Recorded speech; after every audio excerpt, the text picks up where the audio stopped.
안녕하세요. 원성도 TV를 찾아주신 여러분을 환영하고 사랑합니다. 오늘은 한민족의 희망 20번째 일본이 살 길이라고 하는 주제를 가지고 이야기를 한번 해볼까 합니다. 우리나라의 근대사는 일본으로부터 시달림을 많이 받는 역사였죠. 어, 1600년경에 발생된 임진왜란 이후로 수많은 그러한 그 침탈을 당하곤 했던 역사가 있었습니다. 일본은 그때 이미 서양 문물을 받아들여 가지고 서양의 좋은 과학 문명이라든가 또 사회 제도라든가 이런 것들을 이미 그 나라에 장착을 한 그러한 그 어떤 근대 국가의 기초를 다지고 있었죠. 그 중에서 이 총 만드는 기술을 배워가지고 총을 만들므로 인하여 그때 돌멩이나 아니면 죽창이나 들고 싸우던 우리 조선 사람들은 감히 감당할 수 없는 그러한 군사력을 가지고 있었죠. 결국 그들이 1937년 세계 전쟁을 일으키고 나름대로 뭐 아시아와 태평양을 나름대로 정복하고 하다가 결국은 1945년 나가사키와 히로시마에 원자폭탄이 투하됨으로 무조건 항복을 하죠. 그 바람에 우리나라는 1948년 8월 15일 대한민국을 수립하게 되고 저는 그 다음 해인 1949년에 태어났습니다. 그래서 저는 대한민국 동의와 같습니다. 대한민국의 건국이 되던 그 즈음에 태어났죠. 나라가 세워진 지 2년이 지나자마자 1950년 6월 25일 6.25 전쟁이 터지고 우리나라는 전쟁에 포화에 휩싸이고 수많은 백성들이 죽고 그 다음에 나라가 아주 처절하게 망가졌죠. 그때 당시 이 물찌개 지고 다니면서 물을 팔기도 했고 또 멀리 있는 데서 물을 퍼다가 먹기도 했습니다. 저도 이 물찌개를 참 많이 져왔습니다.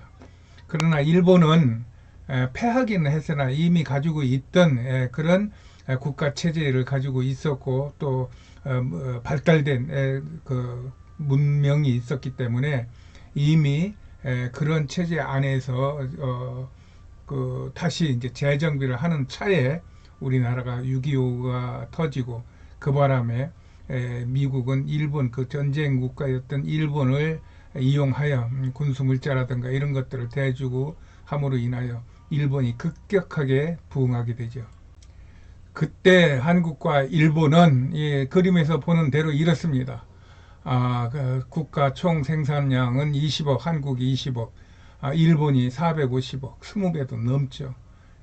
그리고 그때 변변한 장비도 없이 이렇게 이제 막 나라가 이제 다시 경제 개발을 하고 국가 경제 개발 5개년 계획을 세워서 막 이제 나라가 발달하려고 하는 상태고 일본은 이미 1964년에 도쿄 올림픽을 열어서 전 세계인들을 모아놓고 잔치를 했죠.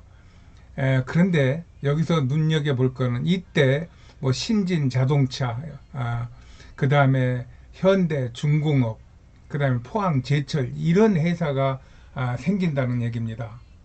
이게 아무것도 없는 불모지 같은 땅에 이런 어마어마한 그 회사, 공장들이 세워지는 것이 대한민국 사람들이 가지고 있는 독특한 그러한 민족성이라는 얘기입니다. 이거는 일본 같이 이렇게 계산하고 여기 재고 저기 재는 그런 나라에서는 도저히 있을 수 없는 일이 이미 한국에서 벌어지고 있었던 것입니다. 1967년인가 박정희 대통령이 5.16 군사 대타를 일으켜 나라를 그 정권을 장악한 이후에 맨 먼저 한 일이 이 새마을 운동입니다.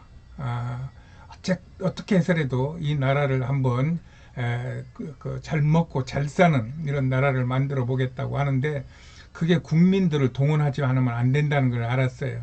그래서 옛날에는 혼자 잘 먹고 잘 살기 위해서 열심을 내던 사람들을 끌어모아 가지고 같이 일을 하게 해서 아침에 일어나서 막 새벽 운동을 하게 하고, 그 다음에 체조를 하게 하고, 또 새벽종이 울렸네 하는 노래를 부르면서 국민들을 하나로 묶기 시작하고, 이렇게 가는 곳곳마다 새마을 깃발을 꼽아놓고 많은 사람들이 공동 작업을 할 때였습니다.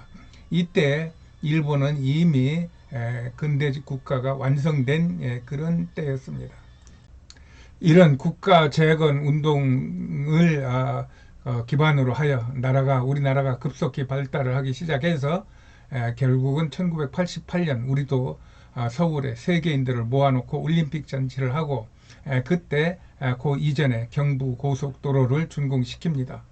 이때 일본 사람들은 여기 이와 같이 아주 돈이 차고 넘치는 경제 최고의 호황을 누릴 때였죠. 그렇게 1990년대에는 우리나라도 이제는 국가 틀을 갖추었고 세계에 이제 무역을 하고 했는데, 그때 우리나라의 국가 GDP가 2,700억, 일본은 3조, 한국의 10배 이상, 아까 20배 이상 차이가 났었는데 이제 그 반으로 쫓아온 거죠.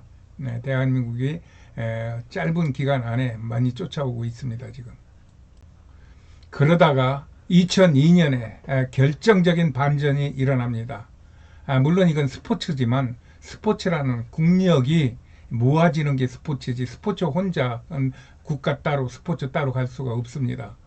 2002년 월드컵을 서울하고 한국하고 그 다음에 일본하고 같이 공동으로 개최했는데, 그 공동 개최국은 우리나라는 4위를 했고 일본은 9위를 합니다.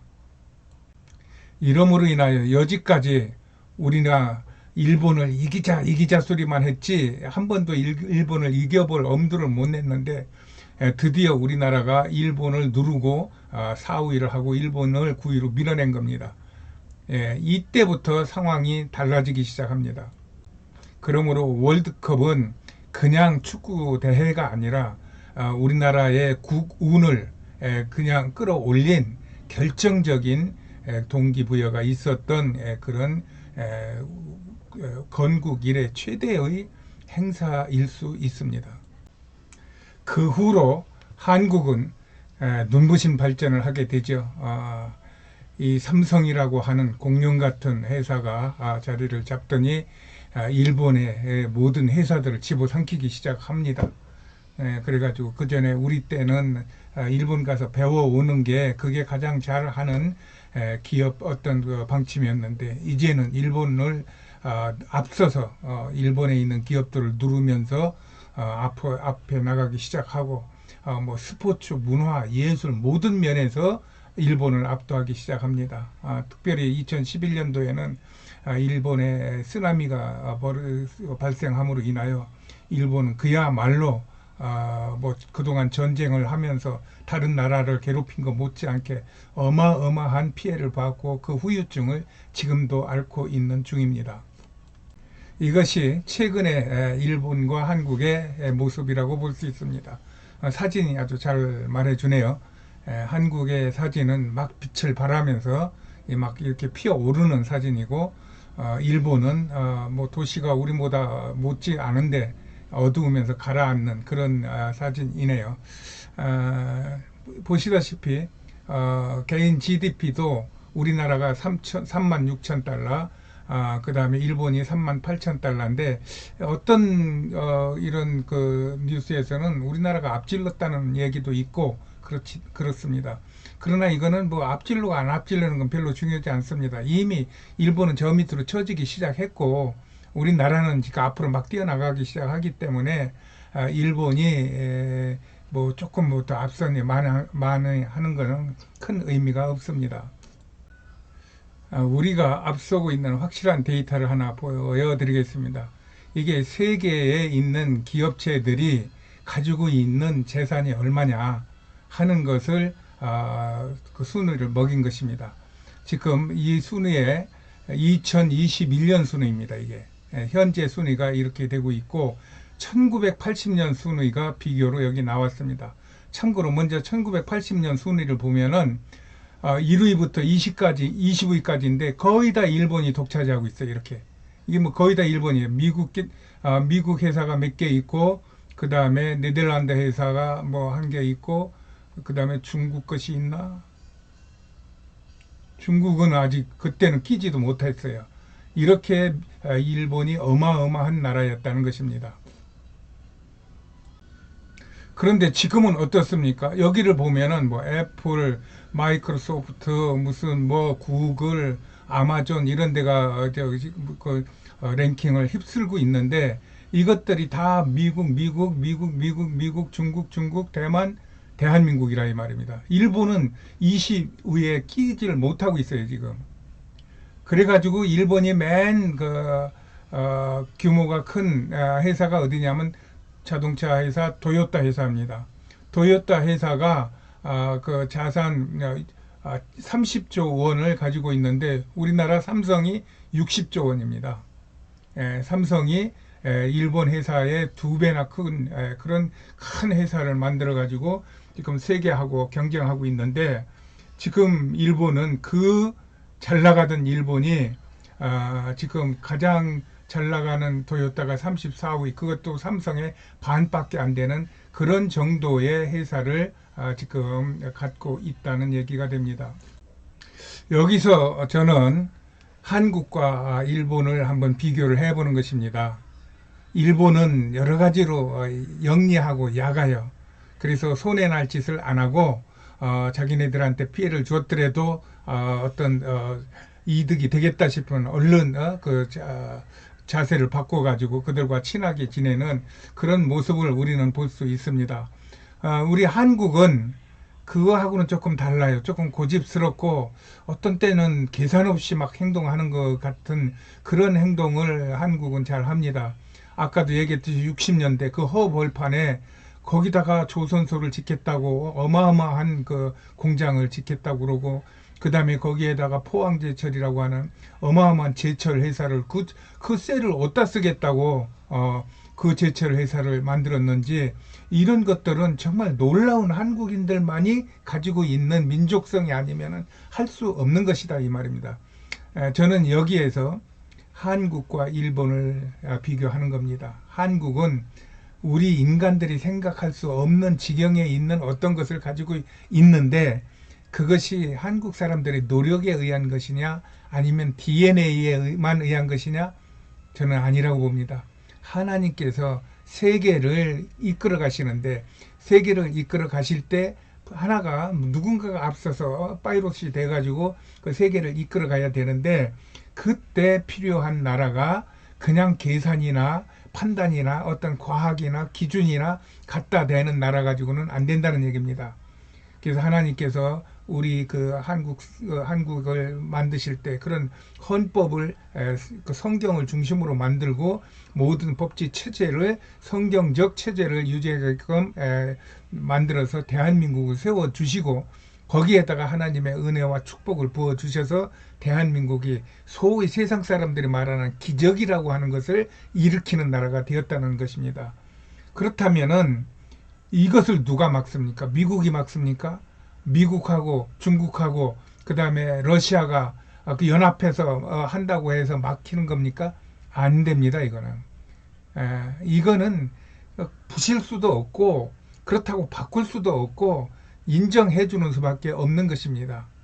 뭐 부석돌이 있고 차돌이 있고 그 다음에 다이아몬드가 있다면 그대로 인정을 해줘야지 푸석들이 등치가 크다고 다이아몬드를 품어버리고 다이아몬드를 깨려고 하다가는 그 푸석돌이 바위라도 깨지게 돼 있습니다.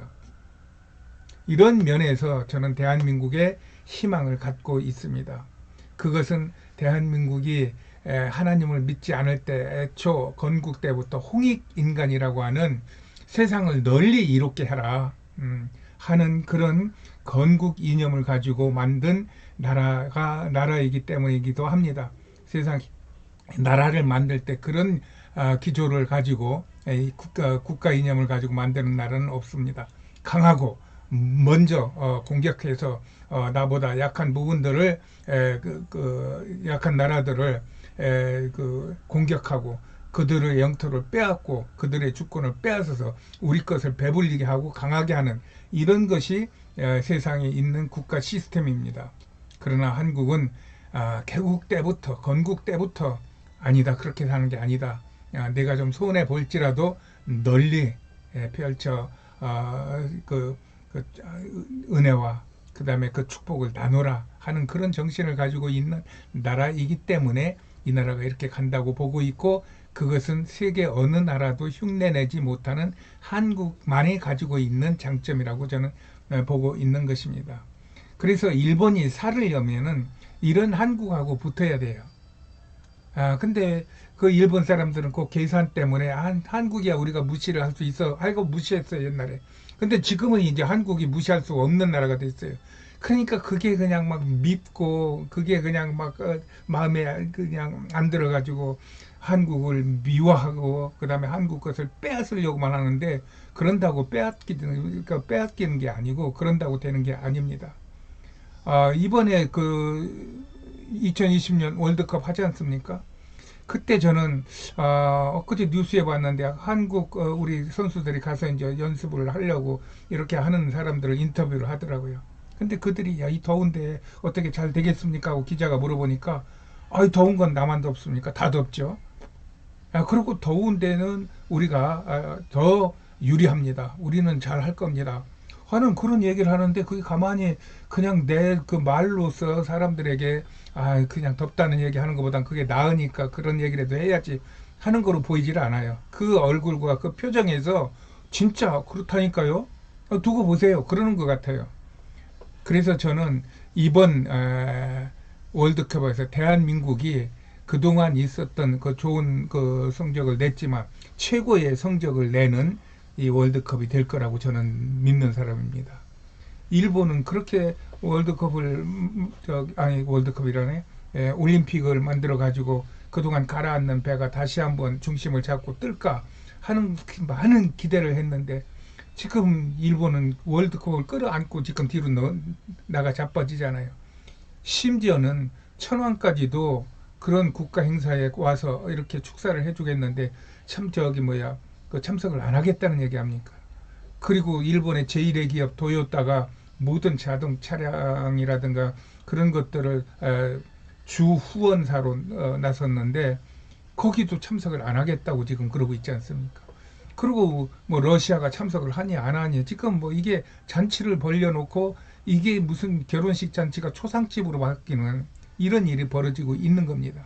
이러한 때 일본이 정말 한국을 형님 나라로 보고 우리나라를 인정을 하고 우리나라에게 도움을 청하면, 우리 한국은 정이 있잖아요. 홍익인간의 그 국가 정신이 있잖아요.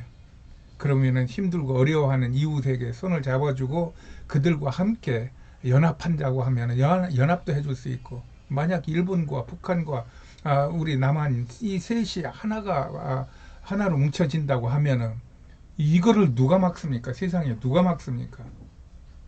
그래서 저는 항상 대한민국을 생각할 때마다 이런 꿈을 꿉니다. 그리고 그런 거에 대한 믿음이 있습니다. 일본이 이번 올림픽을 참 어렵게 치룰 것인데, 그런 것들을 잘 다시 한번 재정돈해 가지고, 아니다, 한국을 우리가 이렇게 적대시할 게 아니다, 미워할 게 아니다, 우리가 미국하고 전쟁하고 나서도 미국하고 가까웠던 것처럼 한국과 가까이 하는 것이 우리가 살 길이다. 이것을 빨리 찾아서 한국하고 좋은 관계를 맺으면은 일본은 살 수 있다고 저는 생각을 해서 오늘 한민족의 희망 20번째로 일본이 살 길이라고 하는 부제를 가지고 이야기를 나눠왔습니다. 우리의 가까운 이웃 일본, 옛날에 우리를 핍박했고 또 우리 백성들을 막 죽였고 하는 이런 것들 가지고 우리가 일본을 미워할 때는 이제 지난 것 같습니다. 정말 대인답게 형님답게 일본을 잘 다스려주고 가르쳐주고 이끌어주면은 일본도 우리도 같은 민족의 어떤 DNA가 있지 않습니까? 말이 같지 않습니까? 그런 좋은 시대가 오기를 바라는 마음으로 이런 이야기를 해보았습니다. 오늘은 여기까지입니다. 안녕히 계세요.